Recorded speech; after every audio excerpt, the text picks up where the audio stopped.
This workshop was held April 17, 2021 for Quaker Recording Clerks, sponsored by Philadelphia Quarterly Meeting. Jim Herr of Lancaster Monthly Meeting led the workshop. Jim serves as a recording clerk for Philadelphia Yearly Meeting and the clerk of Calne Quarterly Meeting.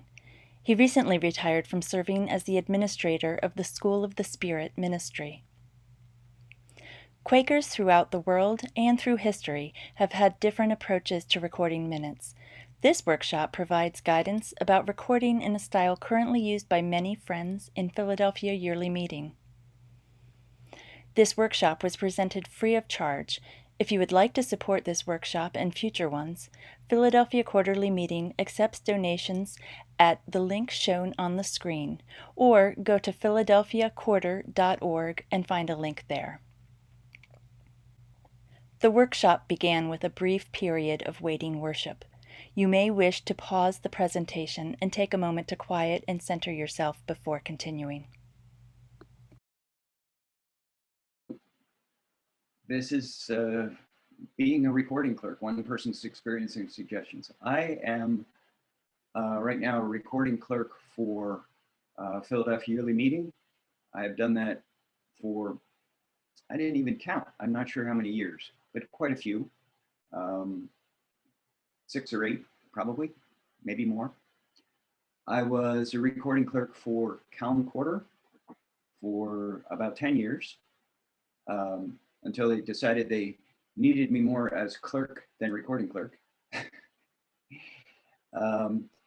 And I'm a recording clerk for the board for Friends Journal. So I have a bit of experience. Just an overview of what I've got for today. I want to talk about what minutes are all about. What the expectations are, what you really need to think about if you're thinking about becoming a recording clerk. There are approximately half the people here are recording clerks or have been. Some of you have probably more experience than I, and the requirements, the questions of style. I'll go over a little bit about the questions of style and what to expect. And then I want to tell you all how I got to this point.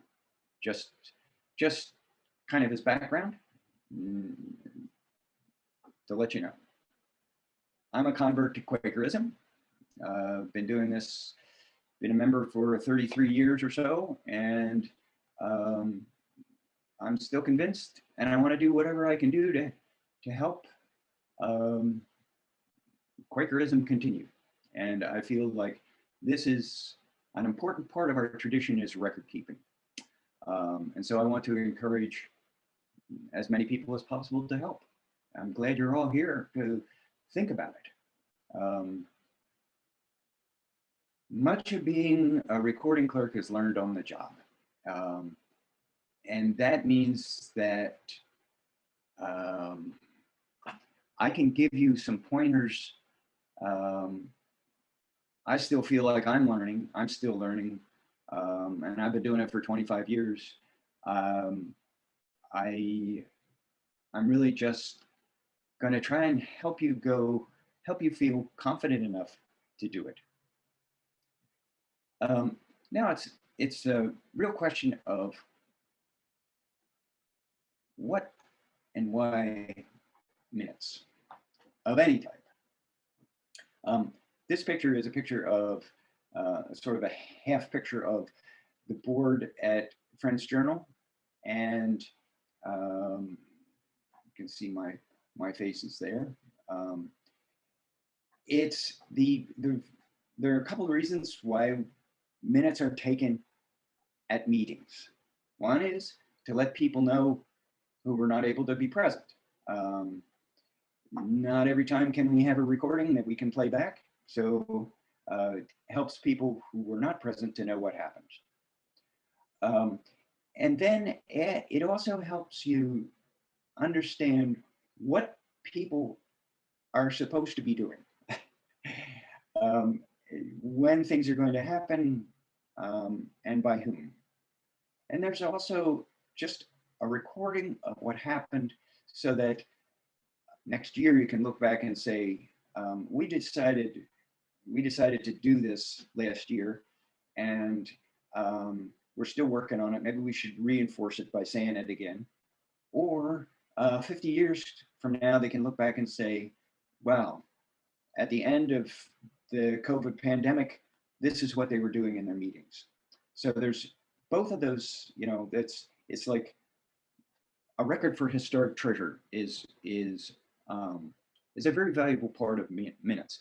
And when I say of any type of meeting, I was talking to my brother who is not a Quaker, but he's a wonderful lawyer, and he was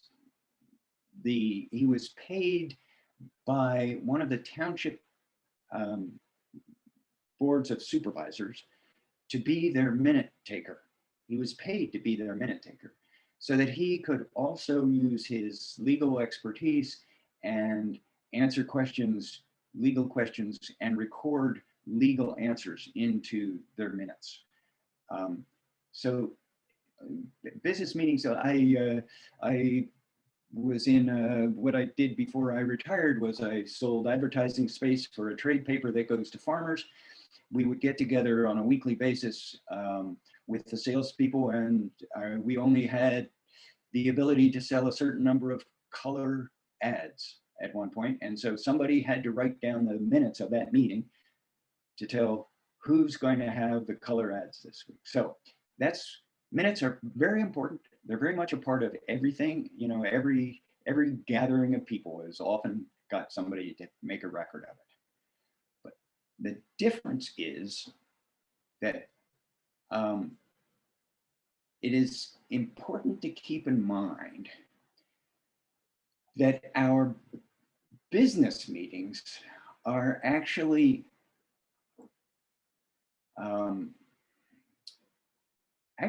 are supposed to be meetings for worship with attention to business. And theoretically, the theory is that each attender at the meeting is charged with listening for the voice of spirit within themselves. And they're supposed to try to refrain from arguing with ideas proposed without listening first for spirit's guidance. So, when you're taking minutes for a Quaker meeting, we try to somehow show this movement of spirit. And another part about it is because of our Quaker organization, we don't have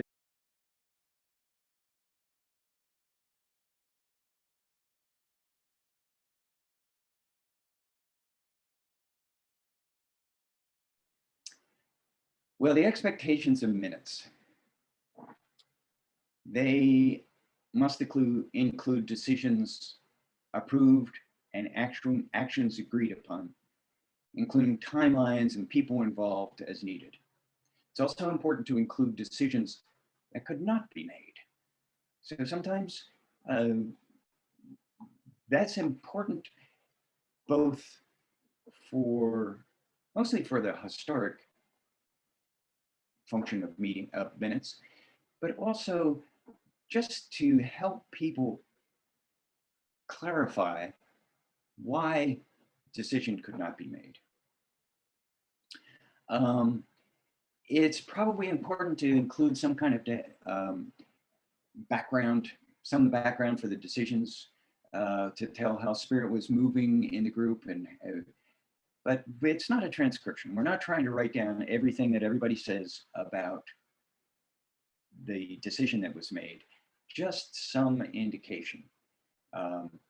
If we wanted to have everybody's notes, everybody who said anything, we'd make a recording of the meeting, but we don't do that. Now, sometimes in very contentious situations, the reports need to be as unbiased as possible. this is one of the things that's a real challenge for a lot of recording clerks, to remove yourself from the discussion. You're not trying to, the minutes are not there to tell one person's opinion of what happened. They're there to tell people what all the opinions were. With luck, the clerk is able to help people stay focused on spirit. That is, there are all manner of clerks, just as there are all manner of recording clerks. And some of them do help people stay focused on spirit better than others.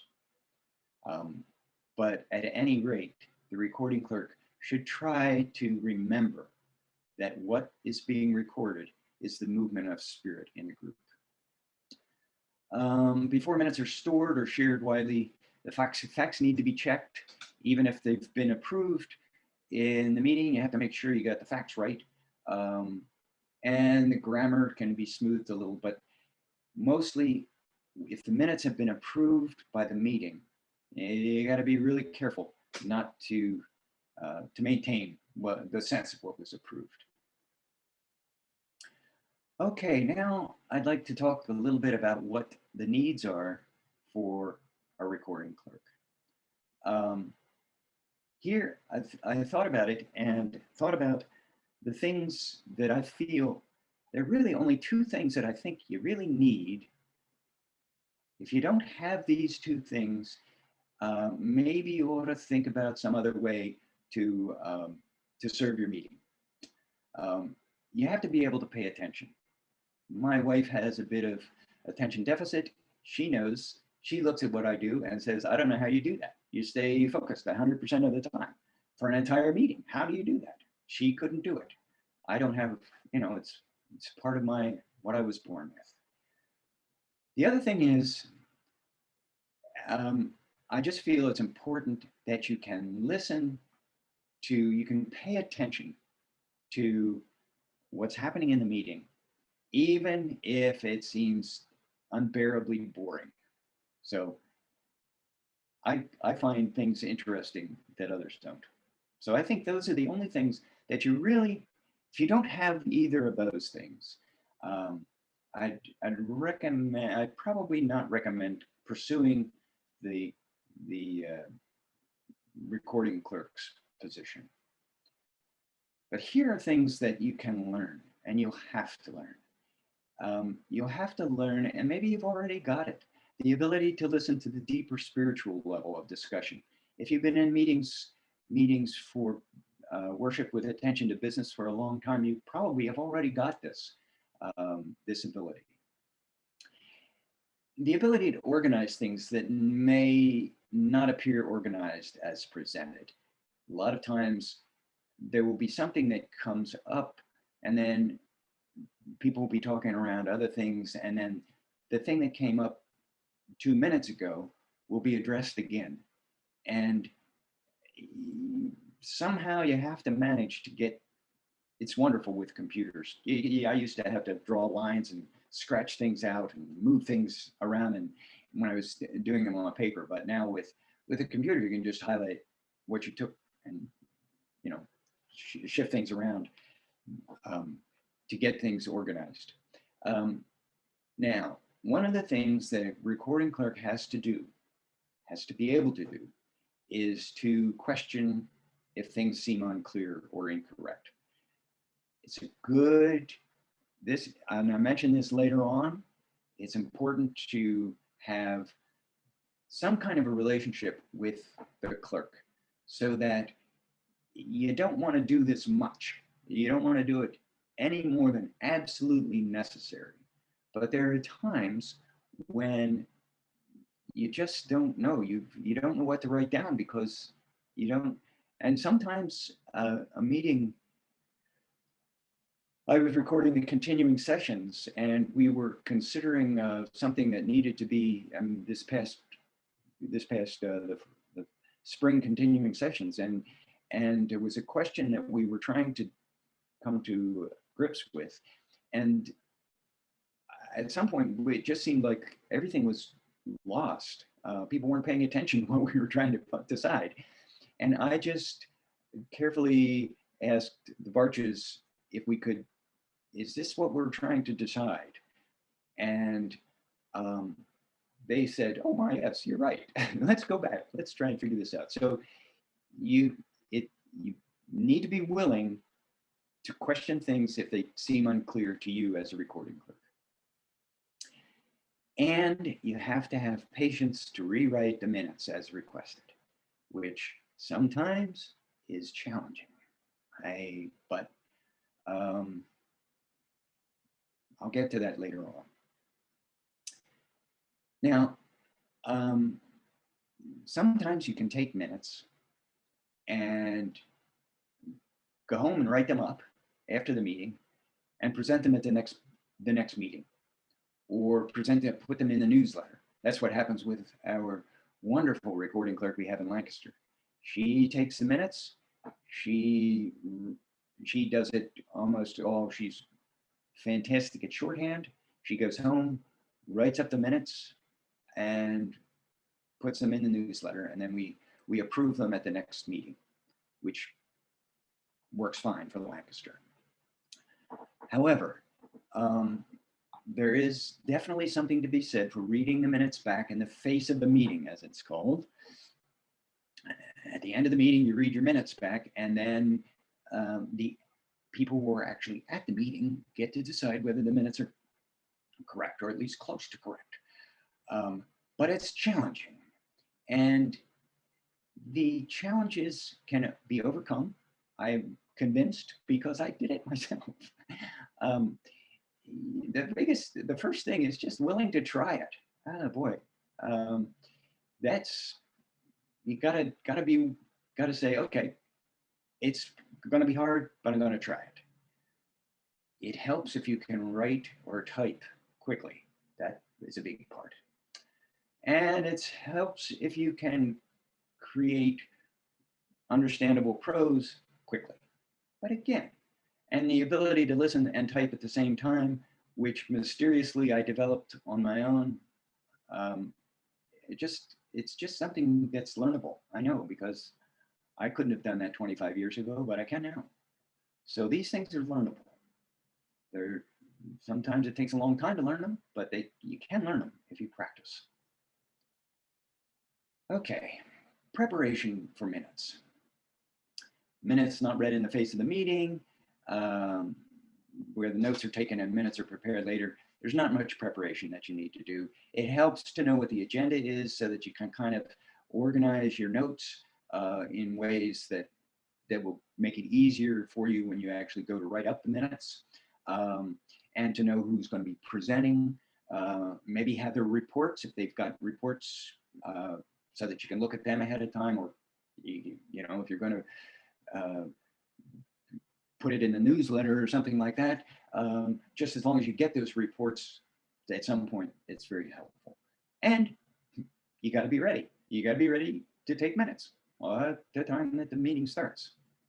But if you're going to minutes to be read in the face of the meeting, there is a certain amount of stuff that is put at the beginning of the minutes. You know, the clerk's names, the recording clerk's names, the date, where it takes place, all that kind of stuff. It's just boilerplate stuff. You can get all that already started in your minutes, so that you don't have to deal with that as you're writing. It's really nice is there's an agenda to see what the agenda is, and then you can create headings for each of the parts of the agenda. And it helps to talk with the clerk ahead of time. Get him or her to give you time when you need it, because sometimes you have to kind of interrupt the flow, interrupt the meeting, and say, you don't want to do this often. You want to do it as rarely as possible.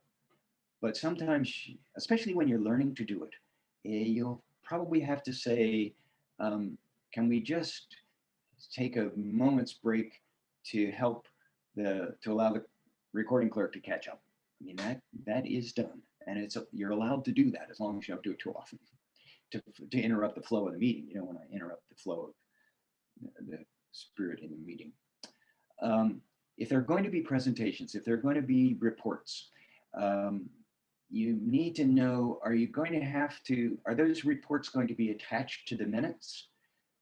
Fortunately, 5 years ago, four or 5 years ago, Philadelphia Yearly Meeting decided that we need to have those reports prepared in advance so that they can be distributed in advance and people can read them in advance and they can be attached to the minutes.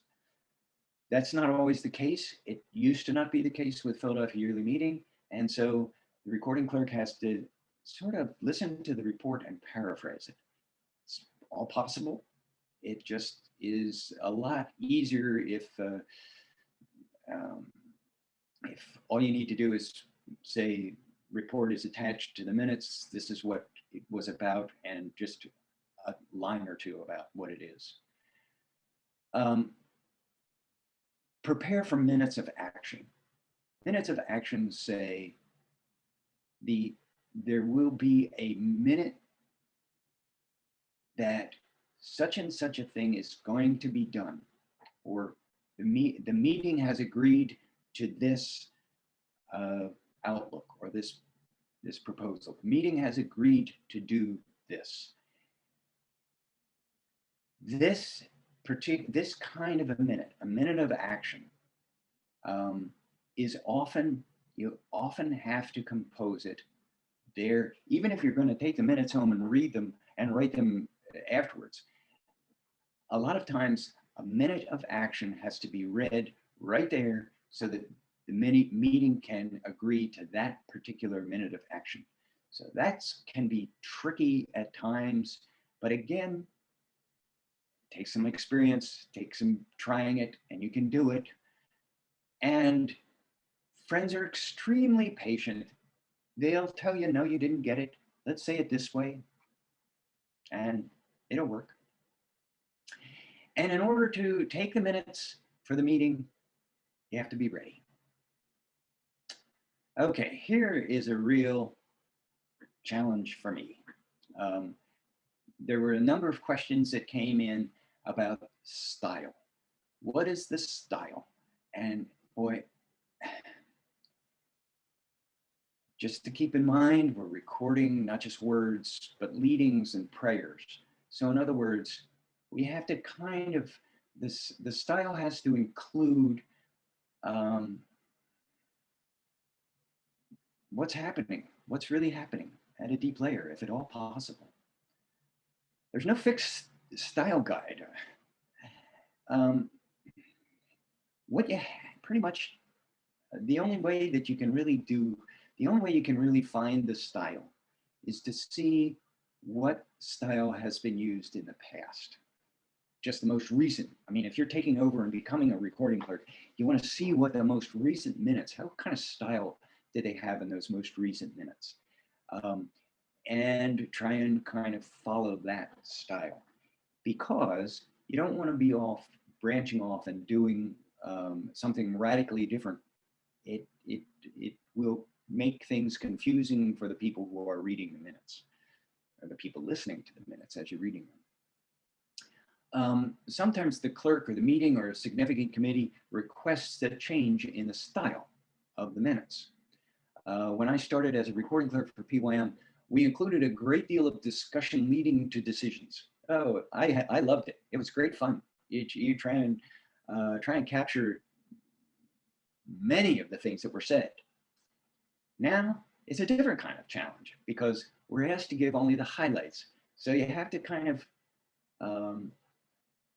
take a deep breath, listen to what people are saying, listen to what the clerk is saying, and just kind of give the highlights before the decision is made. It's a different kind of challenge. It's also fun. There are Quaker things. They're, Quaker speak, using Quaker dates, for instance. They create a sense of a Quaker foundation of the minutes. So saying the meeting took place on the third month, seventh day, or first day, or whatever, says these are Quaker minutes. But they can also be really confusing to somebody from outside reading the minutes. They may not really quite understand all this, the Quaker jargon. So you try and stay away from it as much as possible. I continue to use first day school rather than calling it Sunday school, just because that is what everybody calls our Sunday school, first day school. But don't use Quaker speak too much, because minutes will be read by other people, especially if they're put up on the web. And you try to balance between formal, strict recording of minutes and personality and expression. Sometimes I lean a little bit too hard on the personality and expression, just so that I get a laugh.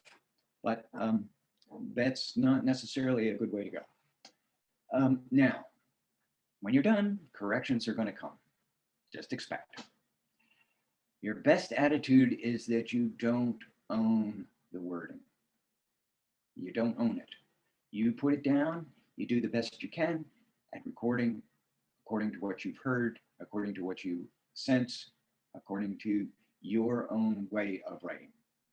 But there are going to be people that are going to say, no, you didn't get this right, or no, we shouldn't have said that, or no, we needed to say this too.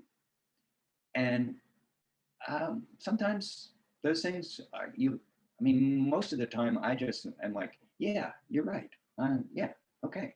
But every now and then somebody will suggest a change that just doesn't make sense to me. And I'll wait for a minute or two to make sure that other people in the meeting are feeling that way before I'll write down the changes. And I'll tell you how I do the corrections. I will put down notes at the bottom of my minutes. So in other words, my minutes may be 2 pages long, and somebody will make a correction up on the third paragraph on the first page. And rather than try to go back and change it right now, as after they're making that change, I'll make a note of it at the bottom, and I'll go back and make those changes before I turn in the minutes, just so those changes have been made in the minutes. Every now and then somebody will say, or they'll make a change, and then the clerk will ask to hear it read back, and then I'll find it, and I'll make the change in minutes. But a lot of times it's just changing a date or changing a name or changing something, and I'll just make a note, and I'll say, not Jane Doe, but Jennifer Doe. I'll put that in my notes so that the corrections period can go a little quicker, a little faster, rather than try to find where you said it in your minutes and change it right then. You don't need to do that. You just need to make sure that those changes get made before the minutes are stored. Speaking of Jane Doe or Jennifer Doe, mostly we avoid putting names. Generally, only when a person represents a particular group, such as the convener of the Worship and Ministry Committee, or a guest who has come, who is speaking on behalf of some organization. Then it makes perfect sense to put that person's name in, maybe even where they're from or why they're there or why their name is being mentioned. And you put the first and their last names in the minutes.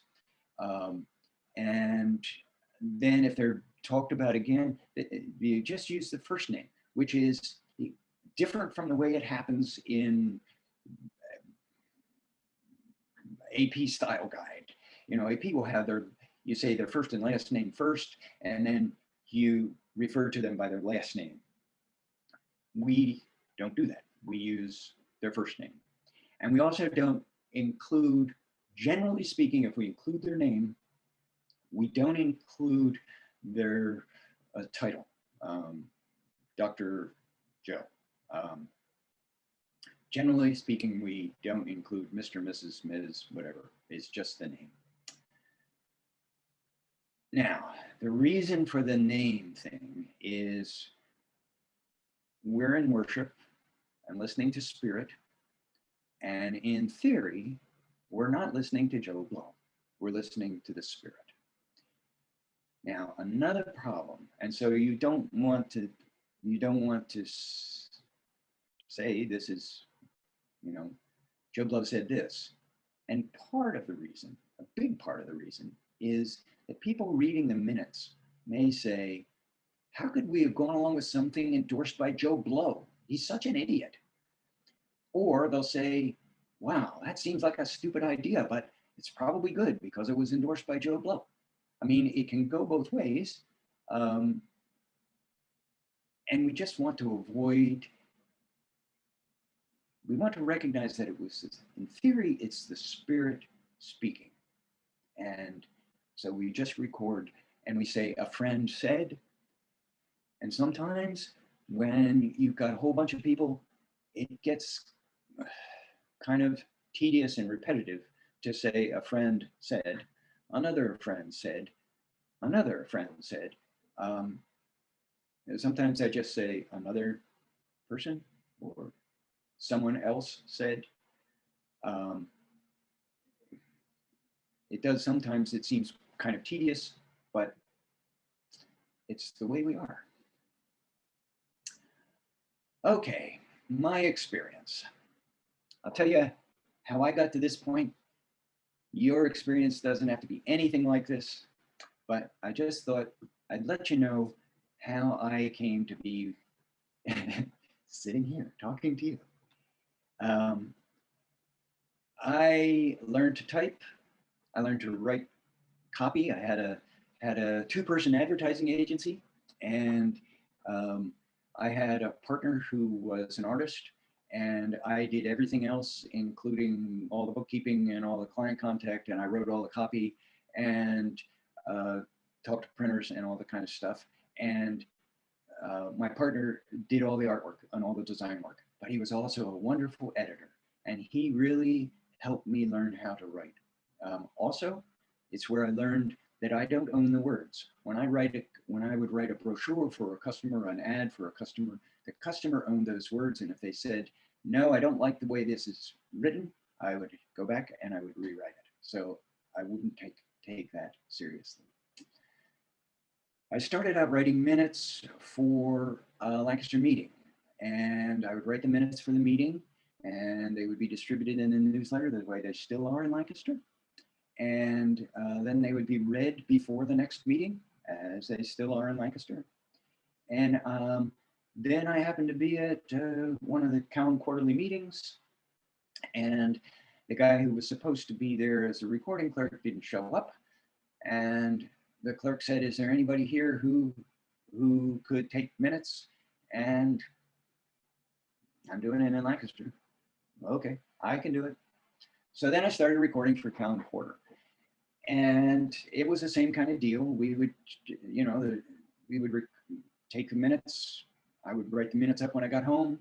I'd give them to our newsletter editor, and they would be sent out in the newsletter. And then the next quarterly meeting, we'd review those minutes. Now, quarter is 3 months later. And so it isn't the best way to do things. So the clerk of the quarter at the time, Mose Cornwell, he flattered me. I mean, that's really what it was. He said, Jim, you do a really good job with minutes. You ought to read them back to us at the end of the meeting. Now, I had been to a Philadelphia yearly meeting one time. I had been to one of the sessions, one of the business meetings for PYM, and I had watched and seen the recording clerk do this, read back in the face of the meeting, and I said, how could anybody do that? And so what I immediately said to Moses was, no, I can't do that. You gotta be kidding. How can you do that? And he said, no, it's not that hard. You just do it. You just try it. Well, I was younger then. I was in my 40s, but I was a lot younger. And I said, okay, I'll try it. I couldn't imagine really how it would be possible, but I tried it. And it turns out that Quakers, especially after business meeting, are extremely patient and forgiving. And they would listen to me fumble along and and and then they'd make corrections, and they would all say at the end of the time when I did it, they would say, wow, I mean, the first time that I did this, people said, wow, that was really amazing. How did you do that? And I don't know. I don't know how I did it. I just wrote down what I thought I had to write down, and I did it. And 2 or 3 years later, somebody, they were looking for a recording clerk for PYM, and somebody said, oh, Jim Hurd recording for Cow and Quarter, maybe he could do it. And at that time, there were 2 or 3 other recording clerks. And one of them was one of the very best recording clerks of all time, Mario Cavallini, who helped me get started with Philadelphia Yearly Meetings style. And I tell you, anybody can do it. It's just looking at what minutes have been written before, just go back but Mario was there to really help me. And I hope if any of you decide you want to be a recording clerk for Philadelphia Yearly Meeting, call on me. I'll be happy to help. I'll be happy to try and help you make your way, because it's a really valuable thing. I know from what people have told me. Now, I'll tell you a little thing about me when I'm writing my minutes.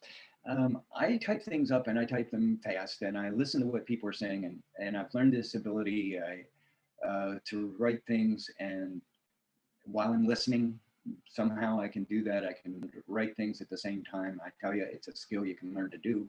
I just believe that anybody really could do it. But a lot of times when I read back over the minutes, when I read them in the face of the meeting, I will see, oops, there's a typo. I didn't mean to say that. So sometimes I'll read things in the face of the minute that aren't exactly what I've written down. But before I turn in those minutes, I make sure that I go back and change what I have written to what I said, because minutes are approved, and that's what, including the corrections, that's what gets saved. Now, the main reason I like this job is spiritual. There are enormous parts of it that I have no idea how I've learned to do. I just don't know. It's been a gift. I really feel that it's a gift that anybody who asks for it can get it, but it's a gift. I know. But I also know that in order to do the job well, I have to center myself, and I have to let myself go. I have to just center. Often I remind myself of this by firmly placing my feet on the floor and saying, I'm here. And it feels like a different kind of listening. It's indescribable, but it involves something larger than my usual mind. And it's spiritual. And actually, one of the joys of being a recording clerk is that I have learned this ability, and it occasionally I can slip into that same place in my regular life. I don't know what to tell you, but it is something that I really feel is available, and I think you can find it. I really feel you can find it. I enjoy being a recording clerk because it's sort of a sport. It's just really challenging and really fun. And right now, there's Cree Burkander is the other recording clerk for PYM, which she won't be recording clerk for long, I'm afraid, since she's moved to Denver, Colorado. And after we stopped meeting by Zoom. I don't think she's going to be here anymore. But she is another one who just talks about how much fun it is. She loves it. And so I hope that you will find that also. So that's pretty much what I have to say. And at this point, there were a number of questions that came in with your when you signed up, and what I can do is try to answer some of those questions, but mostly what I'd like to do is give you all a chance to ask questions, and I will be happy to try to answer them. Before we launch into the questions, I'm wondering if I can do a slight little tiny advertisement for the quarterly meeting. I'm presiding clerk of the quarterly meeting, and we are so happy, Jim, that you agreed to offer this. And I'm really glad that that we're able to provide this as a service to meetings in Philadelphia Quarter and beyond. And Phil Anthony did a wonderful job of arranging this, and Lanza has provided all of the technical and administrative support needed to make this happen. So big thanks to both of them. And I want to let you know I am joining as somebody who has never actually been a recording clerk, but I've been presiding clerk for my monthly meeting as well as now the quarter. And so I have a great amount of respect and gratitude for everybody who's doing recording. And many of you, some of you know that we're looking for a one or more recording clerks for the quarter. So if some things about this pique your interest and you want to give it a try, I would be thrilled to have some folks stepping forward. And as a presiding clerk, I'm somebody who believes very strongly in the clerking team.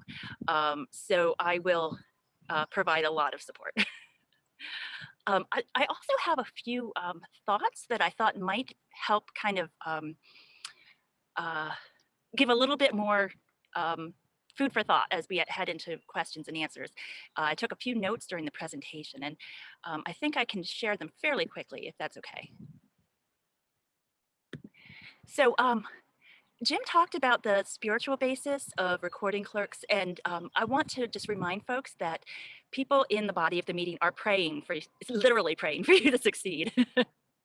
And one of the biggest spiritual gifts that I've received as a clerk is that feeling, and it's a little harder to get it over Zoom, but you can still feel it, that people are actively praying for the clerking team to be centered and grounded and able to help us receive God's message. So remember that. And ask for help when you need it. Jim made a reference to, how much of your own opinion should you insert. There was one time when I was a presiding clerk and something was coming before the meeting that I felt really strongly about. And I called somebody ahead of time, somebody who is an elder in in an informal way in my meeting, somebody who I knew would be able to help me. And I called her the morning of the meeting, even like 15 minutes before we were going to start. And she told me, your primary job is to be grounded. And she also asked me, do you think you're the only person God can speak through? And that brought me down to right size. And I really needed that morning. So ask for help.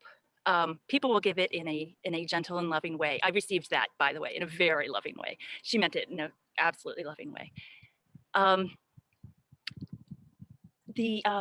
Jim also spoke some of the practical aspects of it, about preparing minutes for decision in advance. That's something that I have done as a presiding clerk, and different clerks have different styles. So as Jim was saying, it's really important to check in with the presiding clerk and get a good feel for that teamwork. My style is, I actually, just because of the way my brain works and all, I create an annotated agenda ahead of time, and I have sort of plain versions of decision minutes in there, so that when we're in the middle of the meeting, we can zip in what the actual decision is, but the basis, like the sort of the framing verbiage is already in there. And that makes it a lot easier too. The British style for clerking is that the presiding clerk reads back the minutes in the face of the meeting. There's not a separate recording clerk. So I picked that up from some of the things I read from British friends. We have, for the quarterly meeting, we have a style guide that I wrote up, and it is basically because it recognizes the fact that we have a lot of turnover and we want shared leadership. So in order to provide some support for that, I wrote up something that just kind of like a quick start guide kind of thing. So anybody who is recording for the quarter, I'm always happy to share that, and I can share that beyond the quarter too. And just on a really practical basis, Jim mentioned the tedium of having a friend said this, another friend said that. You can always use a bulleted list for something like that. Friends offered these thoughts, and then just list them. So that's just on a really practical note. I have a set of resources that I'd be happy to share, perhaps in a list that, like to send them out to friends. I think that might be a more useful thing than trying to read them off here. But just the last thing I want to share in terms of, before going into Q&A, is that succinct minutes can help us to be faithful to the Holy Spirit's leadings, but ultimately we're called to be faithful, not elegant. And sometimes when I get caught up in trying to find the exact right words, I'd remind myself that I'm called to be faithful, not elegant. And so whatever words need to be there, they'll come and we'll figure this out together. So I hope some of that's helpful. Great, thank you, Kathleen. And I do want to mention that the elders for Philadelphia Yearly Meeting pray for the clerks, and the recording clerk. And you're right, I have just been able to sink into that many times and really be helped by it a lot. So yes, thank you. That's a good point to bring up. Margie, you had your hand up first, so. Okay, I had a question about archiving the minutes. Our meeting has really fallen down on that job, but they have not been delivered to Swarthmore in years. And I tried to contact Swarthmore to find out what form to do it in. Obviously from State College, I don't want to drive them the 4.5 hours. And so I'm wondering, do other people print them out on archival paper and have them signed and deliver the originals, or how do other folks do it? Well, I can tell you, I initially talked to the wonderful person at Swarthmore's library, who just was enormously helpful about how to do this. So I'd recommend talking to her, and I can't remember her name off the top of my head, but if you call there, I did try to contact people there, and they pushed me off to somebody else, and then I never got a response. So that's part of it. In the chat. It's Susan Vorwerk. And it's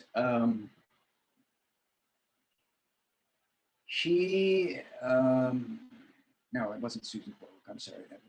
I'm sorry. I was reading the wrong thing. I still can't remember, but that's okay. What they need is they need it printed. I said, well, we've got all our minutes and digitally at this point. And she said, that's great for now, but these digital forms are not liable to be around in 50 or 100 years. And so paper is how we have to go. And an amazing thing that I learned, we at one time, when I first started doing this, and Lancaster was taking the minutes to Swarthmore, we printed them on specific acid-free paper. But it turns out paper now is all acid-free. They've changed the way they make paper. They run through copiers and run through printers, and you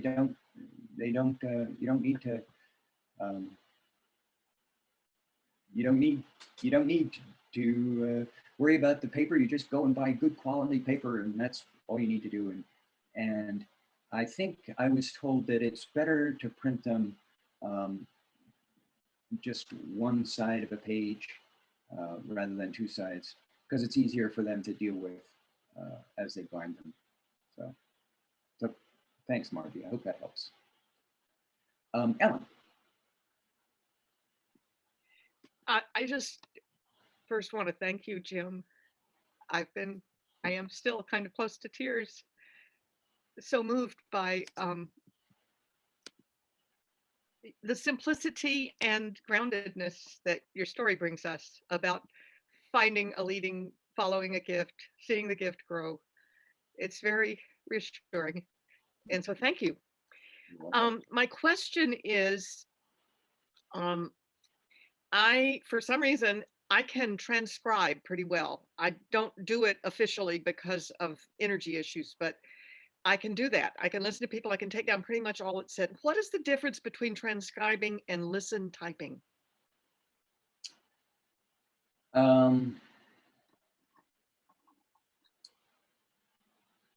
The difference is that with transcribing, you are really writing down exactly what people have said. And that's great. I mean, that serves a definite, valuable function. However, that's not what we really are after in minutes for a Quaker meeting. We're more after the basis of what is said. For two reasons. First of all, we don't want to have real long, detailed minutes. The minutes have to be somewhat succinct. The other thing is, we don't want to necessarily say the words that were said. We want to say the spirit that was said. So it's really close to transcription. A lot of times it gets very close to transcription. Does that make sense to you, Ellen? Yeah, I think it does. I mean, what I hear is that it's kind of a leap of faith to take on a job like this. And you have to just learn by doing. Yeah. And your confidence will build as you put yourself in the fire and keep walking. That's my story, and I'm sticking to it. More inspiration, a little more. It's a little daunting, but it's actually the right kind of challenge. Thank you. Yeah. Good. I Thanks. couldn't find a place to virtually raise my hand, but Okay. so this is where I have an issue because I can really, transcribe pretty easily. But like what was said, I really liked your idea, Kathleen, about a bulleted list. Friends said this, and this, but that's technically not what we want, right? You know what I mean? Like, so I have the issue with trying to get over with the discussion part of, one friend said this and one friend said that, and actually being able to summarize all that differently than bulleting it of what was said. So that's where the disconnect, I think that's what we're all looking for, that tiny bit of insight on how to get from a bulleted list of what was said to the idea of what's underneath it. Yeah. And it is, Kelly, it's something that I have learned to do. And I've learned to do it largely because Philadelphia Yearly Meeting changed their style. They said, no, we don't want a list of all the things that were said. We want to know where did the discussion go and how did it end up where it ended up? And so a lot of times it takes sitting back a bit and not typing, but just listening to see if there's something that comes out and write down what is coming out. It can be a bit of a challenge. It took me a bit. I mean, I was more accustomed to doing what you're saying, listing all the different things that people had said, and just jumping into it and try and back off a little bit and just listen to, okay, well, now people were talking about this, they're saying this. Oh, now they're talking about this. Okay, make sure I get this piece in the minutes, make sure I get this piece in the minutes, but I don't have to say all the different things that people are saying. I just need to make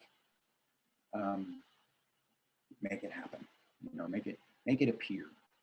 So I hope that helps.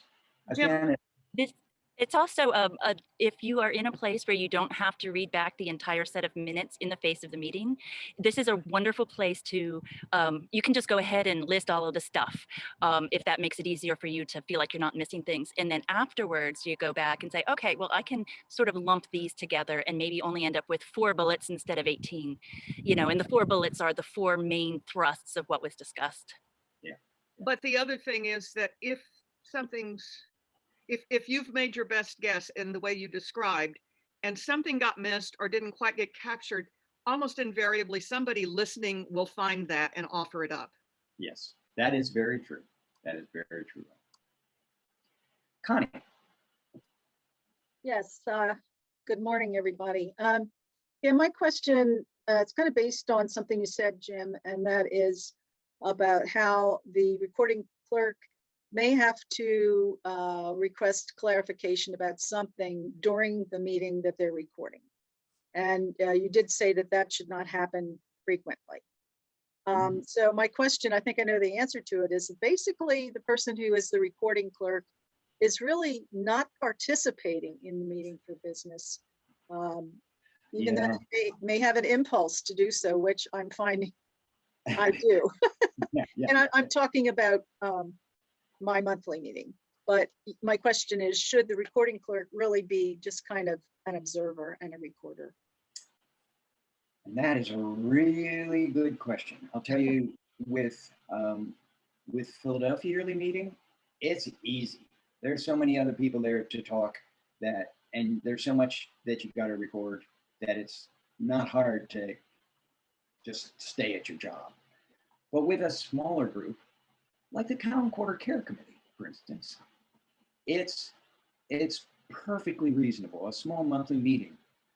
When I was recording for Town Quarter, there would be times when I would raise my hand and I would say, I'm not speaking as a recording clerk, I'm speaking from what's coming to me, Jim Herr. And here it is. And so it's fair. It's, you know, as I guess Lanza said, you know, or Kathleen, you're not, I guess Kathleen said, just remember, you're not the only one.